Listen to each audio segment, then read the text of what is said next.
22 अप्रैल से देवगुरु बृहस्पति राशि परिवर्तन कर रहे हैं। वृषभ राशि वालों के द्वादश भाव में गुरु राहु की युति से बन रहा है गुरु चांडाल दुर्योग। वृषभ राशि वालों के जीवन पर इस दुर्योग का क्या होगा खास प्रभाव। नमस्कार, पुनः उपस्थित हूँ वृषभ राशि वालों के लिए बहुत ही महत्वपूर्ण जानकारी लेकर। 22 अप्रैल से देवगुरु बृहस्पति मीन राशि को छोड़कर मेष राशि में प्रवेश कर रहे हैं, जहां पर राहु देव का पहले से ही गोचर चल रहा है। गुरु और राहु की युति से बनेगा गुरु चांडाल दुर्योग। ये दुर्योग वृषभ राशि वालों के द्वादश भाव में बन रहा है। विशेष रूप से वृषभ राशि वालों के ऊपर क्या प्रभाव आएगा इस दुर्योग का, पॉजिटिव या निगेटिव, आइए समझते हैं। उससे पहले यदि आप इस चैनल पर नए हैं, सबसे पहले चैनल सब्सक्राइब कर लें, क्योंकि इस चैनल के माध्यम से आपके जीवन से जुड़ी हर एक जानकारी पहले से पहले दे दी जाती है। अगर आप हमसे ज्योतिषी परामर्श लेना चाहते हैं, स्क्रीन पर दिए गए नंबर पर ही संपर्क करें। ध्यान रखें, व्हाट्सएप ही करें। आइए जानते हैं वृषभ राशि वालों के जीवन में क्या विशेष परिवर्तन आएगा। विशेष रूप से ये गुरु चांडाल दुर्योग आपके द्वादश भाव में बन रहा है। जैसा कि राहु का मतलब है बुद्धिविहीन मति विभ्रत सर्व शून्यम, बुद्धि भ्रमित कर देते हैं, सब शून्य दिखता है, कुछ समझ में नहीं आता है, कंफ्यूज रहते हैं। राहु का जब कोई असर आता है किसी के ऊपर, विशेष रूप से देव गुरु बृहस्पति ज्ञान और धन के कारक देवता हैं, जिनके पहुंचने से आपका कन्फ्यूजन जो चल रहा था हर एक चीज को लेकर कम होगा। विशेष रूप से आपका कन्फ्यूजन किस चीज को लेकर चल रहा था, राहु देव की पंचम दृष्टि कहां पर रही थी, आपके प्रॉपर्टी भाव पर। हो सकता है प्रॉपर्टी से संबंधित समस्याएं चल रही हो, जिसके कारण आप परेशान हो रहे हो सकता है आपके माता के स्वास्थ्य में समस्याएं चल रही हो। यदि आप राजनीति में हैं, पब्लिक आपको बेवकूफ बना रही है, पब्लिक आपके मुंह पे आपकी और पीठ पीछे आपके गुप्त शत्रु आपका विरोध कर रहे हैं, आपके गुप्त शत्रु आपके लिए षड्यंत्र कर रहे हैं, क्योंकि छठे भाव पर, कंपटीशन भाव पर, रोग ऋण और शत्रुओं के भाव पर सप्तम दृष्टि पड़ रही थी राहु की। अब जितनी दृष्टियां देवगुरु बृहस्पति के पास हैं, उतनी ही दृष्टियां राहु के पास भी हैं, पंचम, सप्तम और नवम।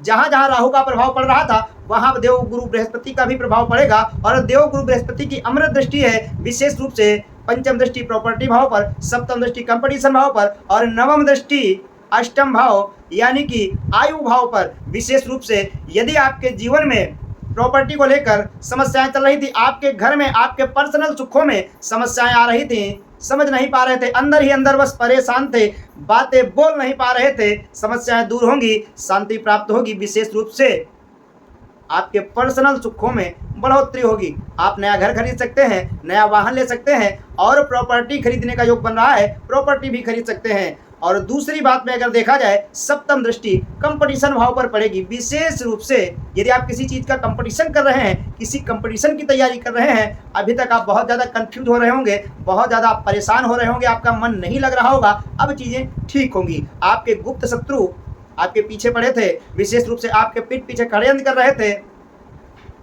गुप्त शत्रु खुलकर सामने आ सकते हैं, आपकी तरफ मित्रता का हाथ बढ़ा सकते हैं, लेकिन सावधानी रखें। इसी के साथ आपके ऊपर यदि कर्ज हो गया था, कर्ज उतरने का योग। विशेष रूप से यदि आपके शरीर में कोई भी समस्या चल रही थी, आप अस्वस्थ थे, चीज़ें ठीक होंगी। विशेष रूप से छोटे मोटे रोग अपने आप शांत होंगे। और अगर कोई बड़ी बीमारी चल रही, बड़ी समस्या चल रही है, विशेष रूप से यदि आपकी जन्म कुंडली में देवगुरु बृहस्पति की स्थिति अच्छी है, ठीक होंगे।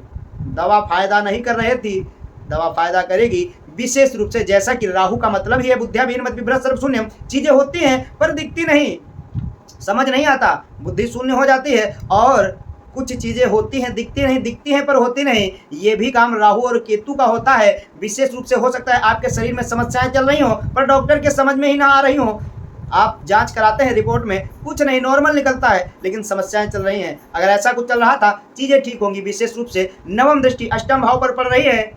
यदि आपके ससुराल पक्ष से समस्याएं चल रही थी, आपके कार्य रुक गए हैं, रुके कार्य शुरू होंगे।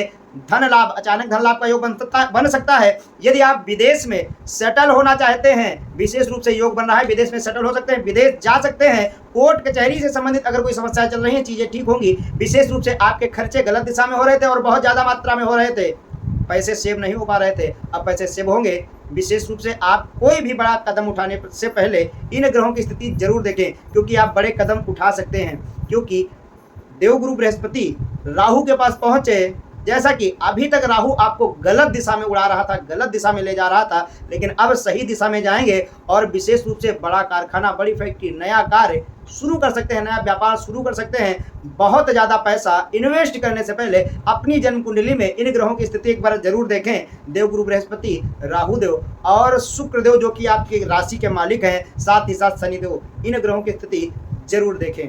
आशा करता हूँ चीज़ें समझ में आई होंगी, जानकारी समझ में आई होगी। वीडियो लाइक करें, कमेंट बॉक्स में अपने विचार जरूर रखें, जानकारी अधिक से अधिक शेयर करें। राधे राधे।